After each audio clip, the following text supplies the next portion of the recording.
Hello everyone, welcome back to my channel. आज के lecture से हम स्टार्ट कर रहे हैं इन्फेक्शन का chapter number 4, disinfection and sterilisation. So बिना टाइम वेस्ट किए स्टार्ट करते हैं। तो ये टॉपिक स्टार्ट करने से पहले हम समझते हैं कि डिसइंफेक्शन एंड स्टेरलाइजेशन क्यों इम्पॉर्टेंट है। बिकॉज अगर हमने हॉस्पिटल में जो इक्विपमेंट होते हैं, बेडशीट्स होते हैं, जो पेशेंट के क्लोथ्स होते हैं, वह डिसइंफेक्ट स्टेरलाइज नहीं किए तो क्या होगा, उसमें माइक्रो ऑर्गेनिज्म जैसे कि बैक्टीरिया, वायरस, फंगाई है, पैरासाइट है, वह क्या रहेंगे, उसमें प्रेजेंट रहेंगे। और वही बैक्टीरिया पर्सन में जो हॉस्पिटल में आएगा उसमें इन्फेक्शन कॉज कर सकता है। सो इन्फेक्शन कॉज करने से क्या होगा, हॉस्पिटल एक्वायर्ड इन्फेक्शन होगा। तो हॉस्पिटल एक्वायर्ड इन्फेक्शन को प्रिवेंट करने के लिए दोनों मेथड है, उसका नाम है disinfection and sterilisation. So importance आपको समझाऊंगा। सबसे पहले हम देखते हैं disinfection. Disinfection is a process of destruction and elimination of microbes and decreasing their number to such a low level that they are unable to become impart इनी harmful effect. यानी कि डिसइंफेक्शन क्या है, एक ऐसी प्रोसेस है जिसमें हम क्या कर रहे हैं कि जो माइक्रो ऑर्गेनिज्म है, बैक्टीरिया, वायरस, फंगाई, उसका नंबर क्या कर रहे हैं, डिक्रीज़ कर रहे हैं। अगर उसका नंबर डिक्रीज़ हो गया तो क्या होगा कि वो हार्मफुल इफ़ेक्ट पर्सन में नहीं दिखाएगा। सो डिसइंफेक्शन क्या है, सिंपली वे में बताऊँ तो डिसइंफेक्शन एक प्रोसेस है जिससे जो माइक्रो ऑर्गेनिज्म है वह कम हो जाते हैं और वह कोई भी हार्मफुल इफ़ेक्ट पर्सन को नहीं करते। देन टाइप्स देखते हैं। तो डिसइंफेक्शन के मेनली 3 टाइप्स है।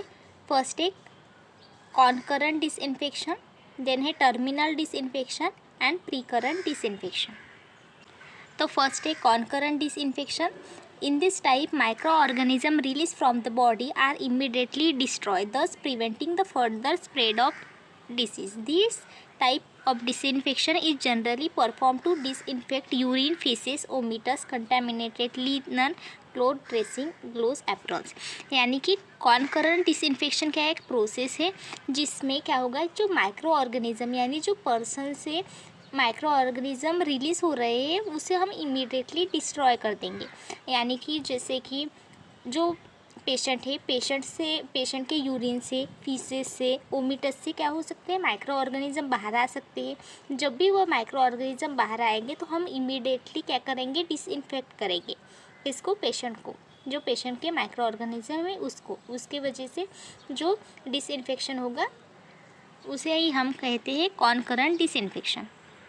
सेकंड टाइप है terminal disinfection. In this type various disinfective measures are applied after the patient has dead और has been shifted to another hospital और हैज़ सील्स to be source of infection. This method is now rarely used as terminal cleansing along with proper airing and exposure to sunlight is considered enough.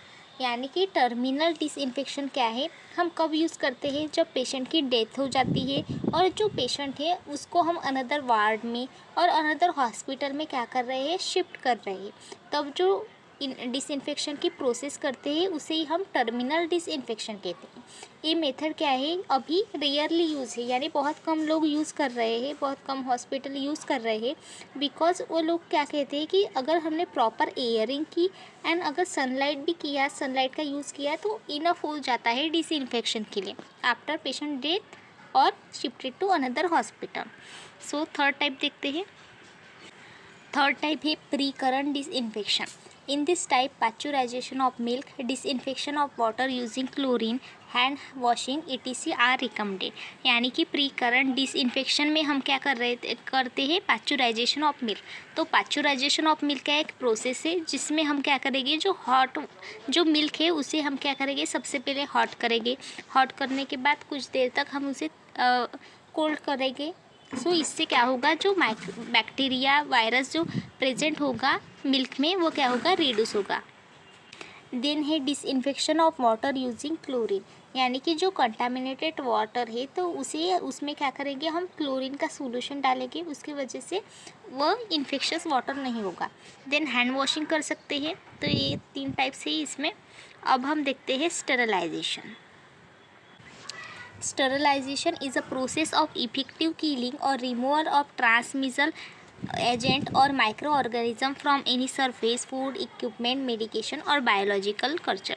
यानी कि disinfection में क्या कर रहे थे, हम सिर्फ नंबर ऑफ माइक्रोस रिड्यूस कर रहे थे, बट स्टेरिलाइजेशन का एक इफेक्टिव किलिंग मेथड है जिसमें क्या होगा कि रिमूव हो जाएंगे जो भी एजेंट्स है, जो भी माइक्रो ऑर्गेनिज्म है, किस कहाँ पे सरफेस पे, food, equipment, medication, biological culture. So sterilisation mostly हम हॉस्पिटल में यूज़ करते हैं। सो स्टेरिलाइजेशन की दो टाइप्स है, फर्स्ट है फिजिकल मेथड एंड देन है केमिकल मेथड। फिजिकल मेथड में फर्स्ट है सनलाइट। सो सनलाइट एक नेचुरल मेथड है स्टेरिलाइजेशन की जो कि कंटेन कर रही है यूवी रे यानी अल्ट्रावायलेट रेज। वो क्या करता है, हेल्प करता है to kill microorganism. It is most commonly use for drying clothes, bedsheet, mattresses. However it is not reliable method for complete sterilization. So sunlight का एक नेचुरल मेथड है स्टेरिलाइजेशन की जो कि कंटेन कर रही है यूवी रेस। ये क्या करता है, हेल्प करता है टू किल माइक्रो ऑर्गेनिज्म को किल करने में हेल्प करता है। इसका यूज़ हम कॉमनली जो क्लोथ्स है, बेडशीट्स है, मैट्रेस है, उसे ड्राई करने में करते हैं और ये एक रिलेबल मेथड नहीं है स्टेरिलाइजेशन की। देन है moist heat sterilization. Moist heat sterilization uses steam under pressure to kill microorganism. यानी कि मॉइस्ट हीट स्टेरिलाइजेशन में हम क्या करते हैं, स्टीम का यूज़ करते हैं टू किल माइक्रो ऑर्गेनिज्म। जैसे कि ऑटोक्लेव की मशीन आपने देखी नहीं होगी तो प्लीज़ गूगल पे जाके देख लीजिए, आप सर्च कीजिए ऑटोक्लेव, आपको डायग्राम समझ में आएंगी। सो ये जो ऑटोक्लेव मशीन होती है ये बड़े बड़े हॉस्पिटल में प्रेजेंट रहती है। सो ऑटोक्लेव में हम टेम्परेचर कितना करते हैं, 1 degree Celsius for 15 to 20 minutes. ये क्या करता है, बैक्टीरिया, वायरस, स्पोर्स को क्या करता है, किल करता है। इसका यूजेस है कि हम सर्जिकल इंस्ट्रूमेंट, ड्रेसिंग लेने के लिए यूज़ कर सकते हैं। एक most effective and commonly method है हॉस्पिटल की। देन है dry heat sterilization. Dry heat sterilization uses hot air to destroy microorganism. Dry heat sterilization में हम हॉट एयर का यूज़ करते हैं टू किल माइक्रो ऑर्गेनिज्म। इसका एग्जांपल है हॉट एयर ओवन। इसका टेम्परेचर हम 160 डिग्री टू 170 डिग्री सेल्सियस में रखते हैं फॉर 2 आवर्स। यूजेस है glassware, metal instrument and powders के लिए। थर्ड है रेडिएशन स्टेरिलाइजेशन। रेडिएशन स्टेरिलाइजेशन में हम साउंड वेव का यूज़ करते हैं to kill microorganism. Sound wave का यूज़ हम अल्ट्रासोनिक में करते हैं, रेडिएशन में हम रेडिएशन का यूज़ करते हैं टू किल माइक्रो ऑर्गेनिज्म। दो टाइप्स होते हैं, आयोनाइजिंग रेडिएशन में गैमा से रेस, ये यूज़ होता है टू डिस्पोजेबल ग्लोव्स, सिरिंज के लिए। एंड नॉन आयोनाइजिंग रेडिएशन यानी यूवी रेस, इस पर यूवी रेस प्रेजेंट होते हैं। ये क्या करता है, जो ओटी में एयर है उसे स्टेरिलाइज करता है।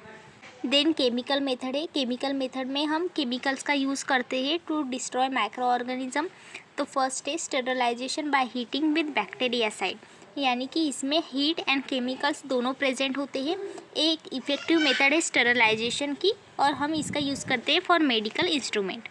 देन है गैसेस स्टेरिलाइजेशन। गैसेस स्टेरिलाइजेशन में हम गैसेस का यूज़ करते हैं टू स्टेरिलाइज, जैसे कि इथिलीन ऑक्साइड है, फॉर्मल्डिहाइड है। यूजेस है इसके हम प्लास्टिक एटम कैथेटर्स के लिए यूज़ कर सकते हैं।